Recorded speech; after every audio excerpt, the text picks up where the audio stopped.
জয়গুরু বন্ধুরা, যারা আজকের ভিডিওটি দেখতেছেন তাদেরকে আমি ছোট্ট একটি অনুরোধ করতেছি। সেই অনুরোধটি হলো, আপনারা এক শ্রেণীর মানুষদের এড়িয়ে চলার চেষ্টা করবেন। কোন শ্রেণীর মানুষ? যে মানুষগুলো সব সময় বলে যে ভালো নেই। অর্থাৎ আপনি বা আপনারা জিজ্ঞেস করলেন তাকে যে ভাই আপনি কেমন আছেন, সে আপনার কথায় উত্তর দিল আর ভাই আসি কোনো রকম বেঁচে আসি আর কি।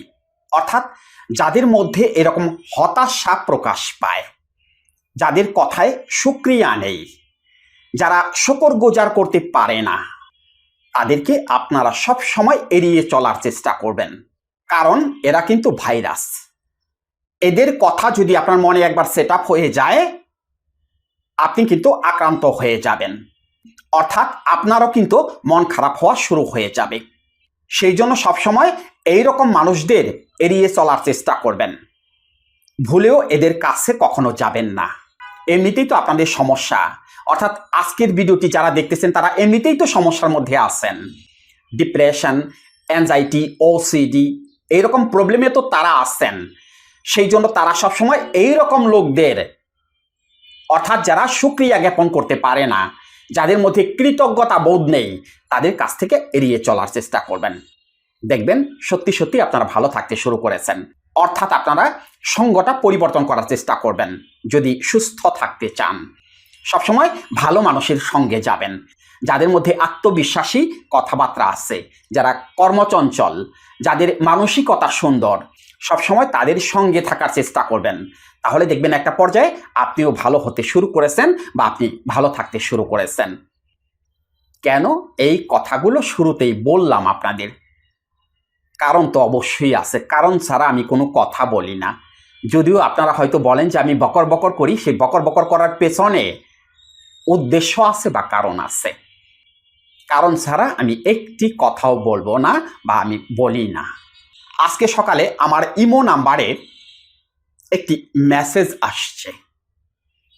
দেশের বাহিরে থেকে এক রোগী মেসেজ দিছে। সেই ভদ্রলোক আমাকে যে মেসেজটি দিয়েছে, মেসেজ বললে ভুল হবে, বিশাল একটা চিঠি দিয়েছে। সেই চিঠি পড়তে পড়তে আমি অস্থির। চিঠির বিশেষ কিছু অংশ আপনাদের মধ্যে আমি তুলে ধরার চেষ্টা করতেছি। আপনারাও আবার ধৈর্য হারা হবেন না, একটু শোনার চেষ্টা করুন। তার কি কি সমস্যা আছে সে আমাকে বিশাল এক চিঠির মধ্যে জানিয়ে দিয়েছে। শুরুতেই বলি তার কি কি সমস্যা আছে।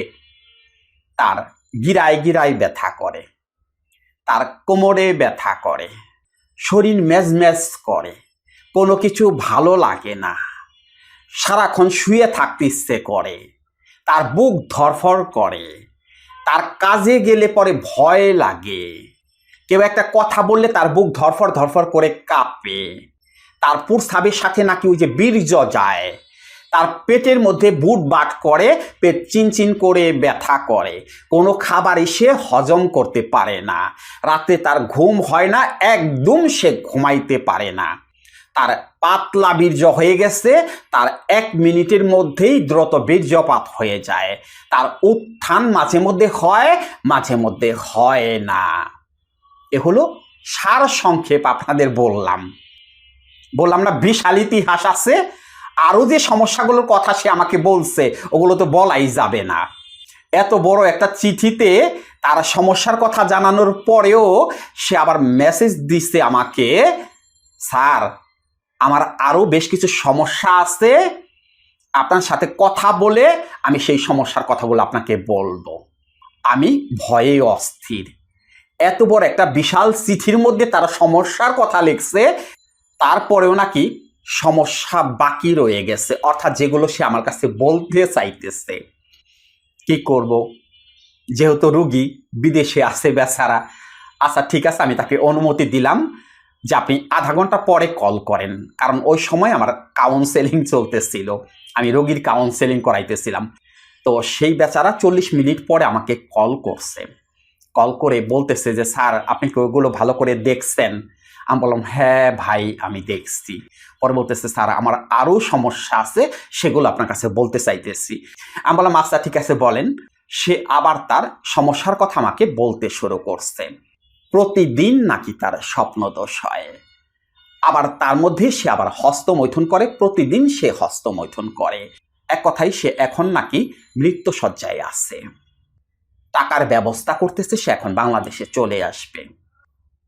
সে এখন রুমে যারা আছে তাদেরকে নাকি ধরে ধরে কান্নাকাটি শুরু করে দিয়েছে। এই যে সমস্যাগুলোর কথা সে আমাকে বলছে, বললাম না যে আরো সমস্যা আছে, ওগুলো তো আপনাদের কাছে বললামই না। একটা পর্যায়ে তাকে আমি ধমক দিয়ে থামিয়ে দিলাম। আমি বললাম, এবার একটু থামেন আপনি, আপনার সমস্যার তো অন্ত নাই রে ভাই, আপনার সব জায়গায় ব্যথা, আমি ওষুধ দিব কোথা, আপনি আমাকে বলেন। পরে বলতেছে, একটা ব্যবস্থা আপনি করেন, আমি বাঁচতে চাই, একটা ব্যবস্থা আপনি করেন। তখন তাকে আমি একটু কথা বলে হাসানোর চেষ্টা করলাম, মানে ওই সময়টার জন্য তাকে রিল্যাক্স রাখার চেষ্টা করলাম। তাকে বলে দিলাম তাকে কি করতে হবে। এই যে সমস্যার কথাগুলো আমি বললাম, অর্থাৎ ওই লোক আমাকে বলছে, এই সমস্যায় আপনারা আছেন না? এই সমস্যায় তো আপনারা আছেন, নিয়মিত আমার কাছে কল আসে এই সমস্যাগুলো নিয়ে।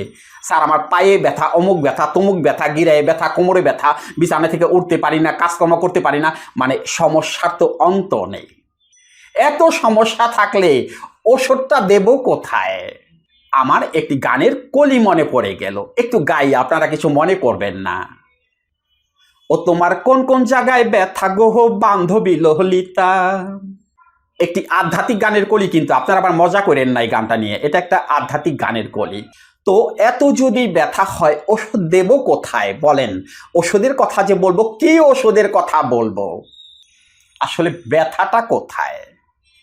ওই যে বান্ধবী ললিতার ব্যথাটা কোথায় ছিল? তার ব্যথাটা ছিল মনের মধ্যে, অর্থাৎ সে গুরুকে হারিয়ে কান্নাকাটি করতেছিল। একটু আগে বললাম না, এটা একটা আধ্যাত্মিক গানের কলি, এটা হলো গুরু শিষ্যের গানের কলি। শিষ্যের সর্বাঙ্গে ব্যথা, গুরু ওষুধ দেবে কোথায়? আপনাদের অবস্থাটা কি? এই যে আপনাদের সর্বাঙ্গে ব্যথা, আসলে কি সর্বাঙ্গে ব্যথা? না, আপনাদেরও ওই মনের ব্যথা, ওই মনের দুশ্চিন্তা, মনের নেতিবাচক চিন্তা, এগুলো দূর না হলে তো সর্বাঙ্গের ব্যথা যাবে না। আপনাকে এগুলো দূর করতে হবে। আসলে এই যে রোগীর কথা বললাম, বা আপনারা যারা ভিডিওটি দেখতেছেন, তাদের তো আসলে সমস্যাই নাই, তাদের আসলে ওগুলো কোনো সমস্যা না, সমস্যা তো মনের মধ্যে। এই যে সমস্যাগুলোর কথা ওই রোগী আমাকে জানিয়েছে, ওই রোগীর সমস্যাটা কোথায় সেটা তো আমি জানি যে সমস্যাটা কোথায়। সমস্যাটা তার মনের মধ্যে, মানে সে হলো অলস। এই যে আপনারা যারা ভিডিওটি দেখতেছেন, আপনাদেরও সেই একই অবস্থা, মানে আপনারা হলো অলস, কাজকর্ম করতে চান না, বিছানায় থেকে উঠতে চান না, সেই জন্য আপনাদের সর্বাঙ্গে ব্যথা। ভিডিওর শুরুতে একটি কথা আপনাদের বললাম না যে আপনারা এইরকম মানুষদের এড়িয়ে চলেন? এই জন্য বলেছিলাম যে এইরকম মানুষদের এড়িয়ে চলার চেষ্টা করেন। এরা সারাক্ষণ ভালো নেই, সারাক্ষণ ভালো নেই, এদের কোনো কিছুতে শান্তি নেই, কোনো কিছুতে শান্তি নেই। সমস্যাটা হলো মনের মধ্যে। এরা হলো অলস অপদার্থ, এরা কোনো কাজ টাজ করতে চায় না। এই যে ভদ্রলোক বিদেশ থেকে আমাকে চিঠি লিখেছে, সে বাংলাদেশে যখন ছিল সে একই অবস্থায় ছিল, সে কাজকর্ম করতে চাইতো না। সেই জন্য সম্ভবত তার ফ্যামিলি থেকে এই অপদার্থটাকে বিদেশে পাঠাইছে। কিন্তু সেখানে গিয়ে সে যখন দেখলো যে ভোরবেলা উঠে পলিথিনে কোনো রকম ভাত বাইন্ধে ওই যে লেবারের গাড়িতে উঠতে হয়, আরেক মরুভূমিতে কাজে যেতে হয়, এই দৃশ্য দেখে বা এই কাজ করতে গিয়ে সে বিছানায় লেটিয়ে পড়ছে। মেইন কথা হলো অলস অপদার্থ, এগুলোর দিয়ে কোনো কিছু হবে না। এরা সারাক্ষণ মন খারাপ করে বসে থাকে, সারাক্ষণ এদের কোনো কিছুতে শান্তি নাই, কোনো কিছুতে শান্তি নাই। কষ্ট হইতেছে বন্ধুরা, কথাগুলো বলতেছি, কষ্ট হইতেছে। এই সমস্যায় আপনারা আছেন না? চিকিৎসা করতেছেন না? কত ব্যথার চিকিৎসা করতেছেন। হ্যাঁ, ক্যালসিয়ামের সমস্যার কারণে ব্যথাগুলো হতে পারে, কিন্তু শরীর হাত পাও যদি আপনি নড়াচড়া না করেন, তার সাথে সাথে যদি প্রোডাকশন না দেন, অর্থাৎ খাবারের প্রোডাকশন না দেন, তাহলে আপনি সুস্থ হবেন কোথা থেকে? আপনি কি শুয়ে শুয়ে সুস্থ হবেন? শুয়ে থাকলে কি আপনি ভালো থাকবেন? আপনি ভালো থাকবেন না। মেন সমস্যা হলো আপনাকে যতই চিকিৎসা করানো হোক, যতই আপনাকে ওষুধ খাওয়ানো হোক, কাজ হবে না। কারণ আপনাকে মনের বাঘে ধরেছে। এই বাঘ আপনাকে খাবলে খাবলে খাবে, সারা জীবন আপনাকে খাবলে খাবলে খাবে। যতক্ষণ পর্যন্ত না আপনি মন থেকে শক্তি অর্জন করে বাইরে বের না হয়ে আসতে পারবেন, ততক্ষণ পর্যন্ত এই বাঘ আপনাকে খেতে থাকবে। ওই লোক যে আমাকে দ্রুত বীর্যপাতের কথা বলছে, পেটের সমস্যার কথা বলছে, উত্থানজনিত সমস্যার কথা বলছে, অতিরিক্ত স্বপ্ন দোষের কথা বলছে, মাস্টারবেশন করে সেটার কথা বলছে, এগুলোর মূল কারণ কি? সাবস্টেন্স কি? অর্থাৎ এই যে ইতিহাস সে আমাকে বলল, এই ইতিহাসের সারমর্ম কি? সারমর্ম হলো তার সমস্যা মানসিক। সে মানসিকভাবে অসুস্থ, অর্থাৎ তার মাথায় একের পর এক চিন্তা শুধু আসতেই থাকে। আজকে বুকের বাম পাশে ব্যথা, তো কালকে বুকের ডান পাশে ব্যথা, অর্থাৎ তার ব্যথার অন্ত নেই। আর আপনারা যারা ভিডিওটি দেখতেছেন তাদের ব্যথার অন্ত নেই, তাদের সর্বাঙ্গে ব্যথা। এই রোগীদের সুস্থ করতে মাত্র 3 থেকে 4 দিন সময় লাগবে যদি কথা শোনে, উইদাউট মেডিসিন। 1 টাকার ওষুধও লাগবে না। এরা হলো ভয়াবহ মানসিক রোগী, অর্থাৎ এরা বাইপোলার মুড ডিসঅর্ডার দ্বারা আক্রান্ত, এরা ওসিডি প্রবলেম দ্বারা আক্রান্ত, এরা অ্যাংজাইটি দ্বারা আক্রান্ত, এরা ডিপ্রেশন দ্বারা আক্রান্ত। তাহলে কি ওষুধ খেলে সুস্থ হবে? এদের সমস্যা মনের মধ্যে। সেই মনের সমস্যা সমাধানের জন্য করতে হবে কাউন্সেলিং, দ্যাট মিনস সাইকোথেরাপি। এদেরকে শুধু কথার মাধ্যমে মনকে পজিটিভ করে এখান থেকে বের করে নিয়ে আসতে হবে। যতই ওষুধ এদের খাওয়ানো হোক, কোনো কাজ হবে না। এদেরকে এইভাবে বের করে নিয়ে আসতে হবে, তা না হলে এরা কখনোই বের হয়ে আসতে পারবে না।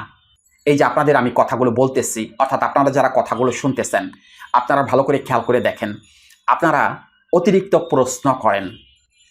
যার কাছে চিকিৎসা করার জন্য যান, তাকে একের পর এক প্রশ্ন করে অস্থির করে ফেলেন। অর্থাৎ একটা প্রশ্নের উত্তর তারা দেয়, হয়তো সেই ডাক্তার দেয়, আবার আরেকটা প্রশ্ন তাকে করেন। ডাক্তার বিরক্ত হয়ে একটা ধমক আপনাকে দিয়ে বসিয়ে রেখে প্যাডটা সামনে নিয়ে সেই প্যাডের মধ্যে ওষুধ লিখে দিতেছে। ট্রিপটিন 25, ইস্টিমেটিল, ইজিয়াম, ফিজিয়াম 10, এই যে ওষুধগুলো আছে, এর যে কোনো একটি প্রেসক্রিপশনে অর্থাৎ ওই প্যাডের মধ্যে লিখে দিয়ে বিদায় করে দিতেছে, যান এগুলো খাইতে থাকেন। সমাধান কি হবে ওগুলো খেলে? ওগুলো কিসের ওষুধ? আর ডাক্তারই বা কেন লিখবে না? কারণ ডাক্তার তো বুঝতে পারছে এ তো ভয়াবহ এক মানসিক রোগী, অতএব সেই জন্য ওই ঘুমের ওষুধগুলো লিখে দিয়েছে। যদি ঘুম পারলে সুস্থ হয়ে যায়, সেই জন্য ডাক্তার লিখে দিয়েছে। আর আপনি ওগুলো এনে খাওয়া শুরু করে দিয়েছেন, কন্টিনিউ খেয়ে যাচ্ছেন। একটা পর্যায়ে আরও সমস্যায় পড়ে যাচ্ছেন। আগে যেটুকু শক্তি পেতেন, এখন সেই শক্তিটুকু আপনি পান না ওই ওষুধ খাওয়ার কারণে। এখন নেশাখোরদের মতো এক জায়গায় বসে বসে ঝিমুতে থাকেন। এখন করবেনটা কি? আগে গোপন অঙ্গ যেটুকু উত্থান হতো, এখন সেটুকু বন্ধ হয়ে গেছে ওই ওষুধ খাওয়ার কারণে। তাহলে কোন ওষুধে সমাধান হবে? একটু আগে বললাম না যে ওষুধ দিয়ে এদের সমাধান হবে না। এদের সমস্যা হলো মনের সমস্যা। মনের সমস্যা সমাধানের জন্য করতে হবে কাউন্সেলিং, যেটাকে সাইকোথেরাপি বলে। এছাড়া অন্য কোনো উপায় নেই। ওষুধ খাইতেছেন, আপনারা খাইতে থাকেন, দেখেন সুস্থ হইতে পারেন কিনা।